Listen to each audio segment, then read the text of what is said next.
দীর্ঘ ৩৭ বছর পর ইংলিশ চ্যানেল পাড়ি দিলেন বাংলাদেশের দুই সাঁতারু মাহফিজুর রহমান সাগর ও নাজমুল হক হিমেল। এর আগে এশিয়ার প্রথম সাঁতারু হিসেবে ইংলিশ চ্যানেল পাড়ি দিয়েছিলেন ব্রজন দাস।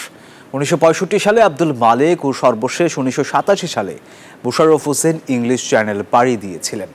মঙ্গলবার ভারতের দুই সাঁতারুর সাথে রিলেতে ১২ ঘন্টা ১০ মিনিট সময় নিয়ে সফলভাবে চ্যানেল পাড়ি দিয়ে লাল সবুজের পতাকা ওড়ান সাগর ও হিমেল। এই চ্যানেলটি প্রায় ২১ মাইল অর্থাৎ ৩৩.৭ কিলোমিটার দীর্ঘ। তবে স্রোত আর অন্যান্য পরিস্থিতির কারণে সাঁতারুদের প্রকৃত সাঁতারের দূরত্ব আরও বেশি হতে পারে। মূলত ইংলিশ চ্যানেল পাড়ি দিতে ৭ জুলাই যুক্তরাজ্য যাওয়ার পর আবহাওয়া অনুকূলে না থাকার কারণে স্লট পাচ্ছিলেন না বাংলাদেশের সাঁতারুরা।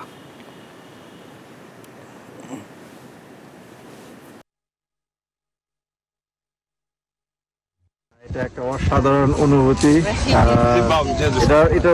এটা বলার ভাষা আমার এই মুহূর্তে আমার কাছে নেই। এই মেডালটা হাতে পাওয়ার পরে মনে হলো যে আমার জীবন অনেক বড় একটা পরিপূর্ণ একটা কাজ সফল হয়েছে। তো এই মুহূর্তে আমার কোনো ভাষা নাই যে এটা কিভাবে মনের ভাবটা একটা প্রকাশ করা যাবে। মাছ সমুদ্রে ঢেউ, জেলিফিশ, অন্যান্য অনেক বিষয় জড়িত ছিল। তারপরও আমাদের মনে হয়েছে যে এই ইংলিশ চ্যানেলটা সফল হতে পেরে বাংলাদেশের জন্য গর্বের, যেরকম নিজের জন্য, নিজের পরিবারের এবং নিজের আত্মীয় পরিজন সবার জন্য একটা ইতিবাচক বা গর্বের দিক হতে পারে। বান্ডেল থাকলে প্রতি সেনমানিতে টাকা বাঁচবে। বিকাশ সেনমানি বান্ডেল কিনে জিতুন প্রতি লেনদেনে।